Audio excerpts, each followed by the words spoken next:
یو سړی د هغه ته که الټی ویر شي نو دغه الټی یا به دی په خپله باندې کوي قصدن یا بو بغیر د اختیار نه درومي. که چېرته دی قصدن الټی کوي او د الټی د اډاکې خولې نه کامې وي، اډاکې خولې نه الټی کامې دې ته ویل شي چې دی چې کله بیا واپس کوي نو واپس کوی شي. نو په ډاکه خوله نه که کامې وي دغه الټی نو په دغه باندې بو رجا نه موتیږي، او که په ډاکه خوله باندې وي په دغه باندې بو رجا موتیږي. او که چېرته د ډاکې خولې نه کامې وي او په خپل اختیار د دغه الټی واپس تیرې کړې بیا به هم رجا موتی.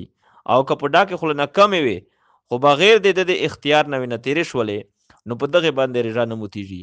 او که په د اختیار نه بغیر د دغه الټی ورتللې نو که په ډاکه خوله نه کامې وي او که په ډاکه خوله باندې وي په دغه باندې رجا نه موتیږي.